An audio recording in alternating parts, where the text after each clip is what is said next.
Here you go.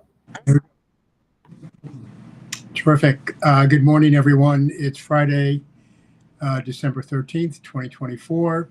It's 9 o'clock in the morning. This is the Weston Board of Education Financial Facilities and Operations Committee meeting. We have a quorum, Peter and myself. And so the first item on the agenda is an update on facilities and grounds. Mike? Hey, good morning, everybody. Good morning. All right, quick update. Things are pretty quiet, knock on wood. Going pretty well. Obviously, we know heating's back on. So campus-wide, we're good. Staff-wise, we're good. Basically, been busy last few weeks. Finalizing our capital sheet to coincide with the Collier's latest report that we worked with them with. That should be finished today. I take it back. That is finished today, so we'll be able to start moving on that in the next day or two. Also, finalizing the indoor air audit with a LED retrofit and all that good stuff. So I'm just finalizing my list of all the HVAC equipment that we have here. Very thorough. I'm trying to not leave anything out because when we had our phone call, it overwhelmed him with what we had. But I put everything into writing. And I'll send it out school by school, obviously elementary school, house by house, because it is a menagerie of systems. So that'll be tidied up today, and hopefully we'll get to move on that. I don't know if it'll happen next week, but certainly by the start of this year, we should really be able to start moving forward. And hopefully they have interest in what we have, because it is a lot of information and it can be overwhelming because our system's just been added to so many times. It's not like the intermediate school that it's one build and one plant that houses everything. Peter, do you have any questions with that? I think you're on mute. Peter, we can't hear you. I'm unmuted. Right. We anticipated this program. We rolled in the energy audit, the lighting audit.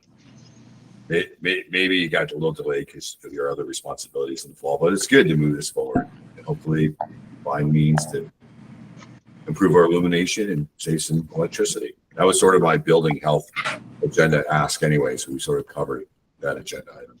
So excellent. Hi, Michael. Good morning. Morning, guys. As for last year's capital, a couple of items. The playground has been completed in the North House, so that last piece was put in. They did an opening a couple of weeks ago. Pretty much was wrapped up right after our meeting that we had last month. Punch list items in the South House for the bathrooms have all been cleaned up, so we're ready to move forward with that with the final payment. Front steps, as we said, they were hoping to get done this Christmas. Not enough time. Still looking to possibly winter stuff, which is not likely. Likely it'll be spring break. I'm certain we'll push into summer. Still waiting for a little information on the last couple of windows for the high school. And like I said, this was a no charge item, so I'm not pushing them too hard. This was just it was a nice gesture on their part to replace these last two, but we are in contact. We'll find out what's going on. This is who we use for our glass replacement as we have breakages through the school year, so they're not going anywhere. And again, the last item for our last capital was the South House, East House, the exhaust air system. Again, we're on schedule for Christmas break, so that should be wrapped up. They wanted to get here for Thanksgiving, but it wasn't enough days with Thanksgiving being on the Thursday, which it always is. It would have been a couple of days. They wouldn't have finished. So it just didn't make any sense to have somebody come in here and pay them premium time to watch the project go on. That's not going to be completed. That is all I have, guys. I'm sure you guys have questions, so shoot away.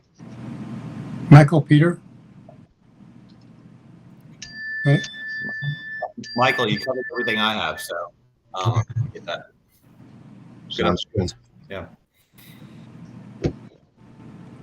Peter, is there a discussion on the Healthy Building Initiative, or I think he covered it. I think Mike covered it. That was, as I had stated, that was sort of my interest today, is how we doing on our LED lighting, energy savings, Okay. any retrofits, the fixtures, things like that. When do you think that's ongoing, but do you have like a milestone date when you can demonstrate that it's money well spent? I would hope certainly by the start of next school year. We have money set aside. I just don't know how quickly this is going to turn around. We obviously have a couple of breaks coming up. Winter might be a little aggressive for winter break, but possibly spring break in April, we might be able to get some work done. And a lot of these companies do work second shift and Saturdays because they know it's a school system and there is no additional charge for this. So we will press as hard as we can, and as soon as I have something, I'll be sure to reach out and let everybody know. Okay, that's great. Michael, anything from you? Okay, great. No, I'm good. Thanks, Steve. All right. Phil, the financial update, and then we'll go into the non-lapsing account conversation. Yes. So we have a small improvement to the deficit for this year. As you saw from the note, we're releasing the hold that we have for athletic transportation, about $60,000. This is pretty much a holdover for fiscal 23-24. Now that the market, or as the job market, has stabilized some, and we know are in a better position with the drivers, I think we're in a good position for the remainder of the year. So I do not anticipate needing to use these funds. And this will also transfer into fiscal 2026. Some other changes, increase for out of district transportation. We had a student that had some changes with his transportation needs. We're reducing the hold that we have for anticipated tuition, also tied into placement for a student.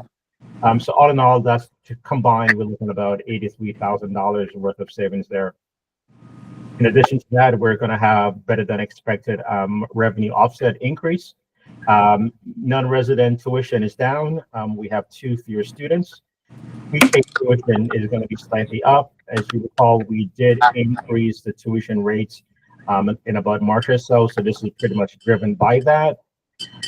Town reimbursement for field expenditures, that should have been adjusted during the budget development. It was not. So we do anticipate receiving more money from the town for their portion of the field. So that's pretty much where we are. So I think we have a month, excuse me, we have a month-over-month change of about $94,000. We'll continue to monitor expenditures for the remainder of the year, and if there's any other favorable items, we'll make those adjustments. But I think this was good, as you know, this all came about as we were preparing the budget for fiscal 26. So that's a gross number, right? Deficit number now of $50,000 anticipated, or is 170? 170? Okay. I have 2 quick questions for you, Phil. Yeah. The first is just in general. So I see this good guy in the other services, right? Out-of-state tuition. How volatile is that throughout the year? It's interesting. I mean, I thought it would be somewhat, stable, set at the beginning of the year, maybe a little bit of volatility, and then stable throughout. Is that a pretty volatile measure, sort of throughout the year? Okay. It is. So it's really driven by each student and whether or not we're able to meet their needs in district. And some students we may not. So we start a year with the students that we know coming from the previous year. And as we progress through the year, we may have different needs of different students that cannot be handled in district. So those students are typically placed out. It tends to stabilize around, I hate to say that, but it settles somewhat. I think, again, coming from COVID, right, we have been seeing that volatility, and it's been a little bit more volatile than usual. So we have those years where things are relatively stable, and then we have those years where it just goes out of whack. But I think we're in the right direction. Some of the numbers that we do have right now are still placeholders. I do believe that we may have 1 or 2 students that we're still trying to work on placements. But in the grand scheme of things, everything else is pretty much set. Yeah. Okay. Yeah. But your point is that their needs can change throughout the year. And Yes. so, and then my second question is just a matter of housekeeping. For example, the absence of the director of security, right? I mean, Joe left a couple months ago. Where are those savings sort of in this? What are they? They're not. Are they in turnover savings? Where would they be? They're not. So, for example, typically what happens if we have a vacancy that we do intend to fill, those funds are not released until we have someone in the role. And the reason why those funds are not released is that we do not know whether or not the person coming in will be at a higher rate or a lower rate. So once the position is filled, then we would release that money. If you look in the line for the director, which is in line 1210, you will see that we have a number in anticipated in that column, the third from the right column. Sorry, which line is that, Phil? Object code 1210. 1210. Okay, got it. Yep. Okay. So we still have some money there. So it all depends on where that new person, where it comes in terms of the salary. So once that person is filled, then we release that money. Got it. Okay. Perfect. Thank you. Peter? I actually just going to follow on to Michael's question. If we anticipate the new hire for director of security is slightly higher salary level, do we also anticipate a tracking deficit, right? Because we only budget for a certain level. So is there a gap fill? Right. So everything plays in, right? So it could be a plus one number, a minus one number. So again, so once we have that set, then everything coming all the way down will chew everything up. Does that answer your question? So if we're paying more for any salary, the deficit is going to be higher. If we don't have other mitigating, Right, you can't mitigate it. And my observation, and then your statement earlier, it looks like SPED, which is always like the wild card, right? I mean, looks like it's fairly stable because the components are legal fees, tuition, transportation. That's the component. It looks like it's less of a deficit driver than more of one than it has been in the past. Did I read that? Correct. Yeah, I think you're absolutely correct. So if we go historically, SPED PFAS has been very volatile. I think what we've taken measures to kind of mitigate that as possible. And I think I meet with Tracy once per week, just discuss what's going on, where we are, and stuff like that. So from that perspective, we have a little bit more control, so to speak, in terms of where we are, what to expect, and we try to plan tools to reduce that volatility within those lines. As I mentioned in the legal, as it relates to legal fees, this year we had those hearings that pretty much cost us more money than budgeted. So I think we had two months that were pretty high. The bill that came in most recently is pretty much more in line with what historically has been our monthly cost. But we'll just continue to see how things split for the remainder of the year. So why don't we move on to the non-lapsing account discussion? So 2 meetings ago, so we have a surplus for the past fiscal year of around 570. Phil, is that the number? 597. 597. We've discussed the fact that the new law has been passed by the state that would allow boards of education to create a non-lapsing account. And we also know that the Board of Finance has consistently said that they would not allow us to create a non-lapsing account. And that's been ongoing every year since Phil's been here. So as much as he's tried, the Board of Finance, including myself, said no to that. Now we have the right to do it. The Board of Finance really hasn't moved off of that opinion. And we had a meeting Phil had a meeting, not this past meeting, which was yesterday, but the meeting before, where this conversation came up.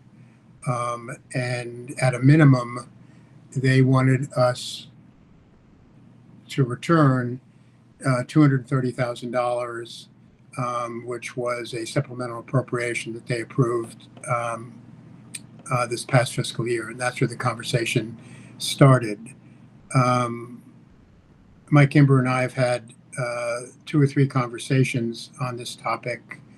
I've told him that we have had unanticipated expenditures that we couldn't have budgeted for around security, which I think we all know what those are, around some unanticipated SPED expenses, and we will incur an expense to hire a consultant for search for a new superintendent.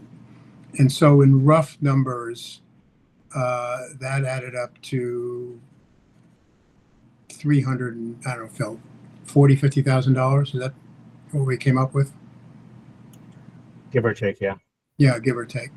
So the conversation with Mike and last night with the Board of Finance was subject to the approval of our board, which we have to discuss on Monday, that we would agree to return the 230. We would keep the balance for those unexpected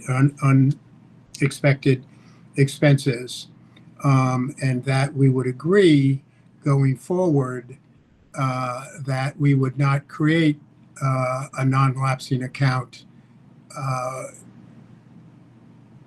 I guess the best way to describe it is we agreed that our intention is not to create a non-lapsing account going forward, but we effectively reserve the right to do so should there be a reason to do that. Correct. So at the meeting last night, which did not require a vote, we were just informing them. We went through the same conversation we're having right now, and Teresa and Roan, both said, but not as adamantly as they've said in the past, that they're not in favor of what our proposal was. They referred to it as a non-lapsing account, and I'm not sure that's the right ultimate terminology, but they thought all the money should come back, and that if we needed incremental spending, that we would go for supplemental appropriation. We didn't go into any, in fact, we didn't go into any discussion about that. And so that's where we left it. We said we would talk to the full board on Monday, but this is the basis of the conversation. So this is just consistent with what we discussed last time, Steve, right? We just have to memorialize it. And then just for process sort of purposes, so we return, let's say, the 597 minus the 230. So we retain the 367 or whatever it is. Mm-hmm. Steve, do you actually have to create temporarily a non-lapsing account and then throw that money in there and then sort of use it as needed? And then how does that work? Yeah, no. I understand going forward, there's no standing existing, let's say, non-lapsing account that we're going to use, although we retain the right to change our minds in the future. But how does that work now, Steve, with the 367? Phil? So what's going to happen is that this money technically is going to reside on the town's balance sheet, pretty much as a reserve account. And each time we have an expenditure, we can either pay that money there and then seek reimbursement from the town. So Rick will just create a new reserve account that says Board of Education non-lapsing account for an X amount. Each time there's an expenditure, we will just submit invoices for payment against that account.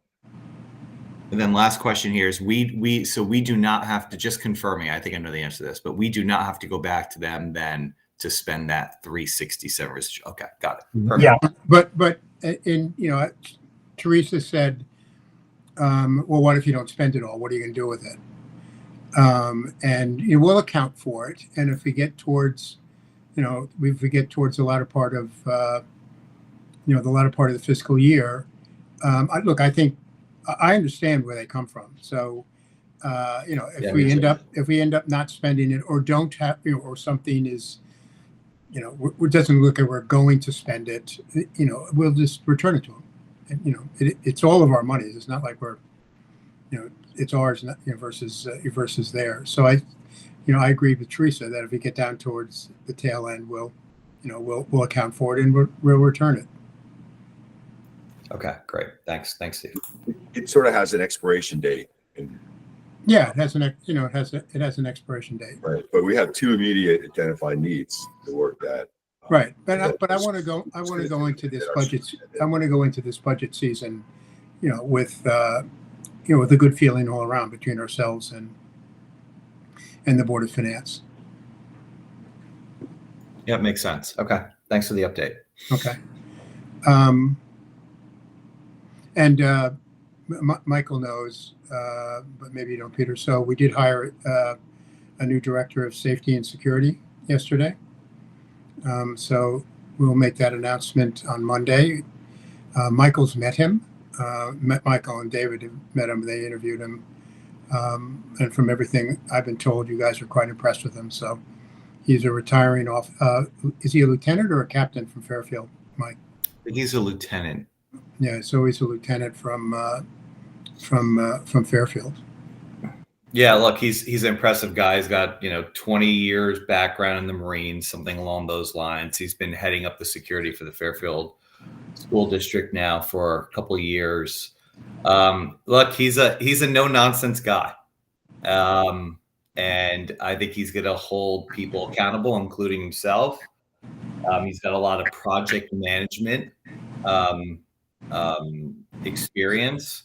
He's proactive, and I think he has very high standards. So I think all of that is positive for us. I think he'll get a lot of stuff done. So look, we're thrilled. We're excited. I think his start date, Lisa still has to confirm this, but I think he's starting the beginning of February, if I remember. So Yeah, it's great. But we'll be able to announce that on Monday, which is all good. Do we want to approve the minutes from the November meeting? Have a I have motion no to approve? question. Okay. There's a second? second. Okay, great. I don't think there's any other business going into our meeting on Monday. So I think there'll be a lot of good news on Monday. I think people will be very happy with this addition. I think people will be very happy to know that we have the money to spend on incremental safety measures. So yeah, it's all good. All right, motion to adjourn. I second. Okay, thank you. See everybody Monday. All right. See ya. See you then. Bye-bye. Bye, guys. Bye-bye. Bye, guys.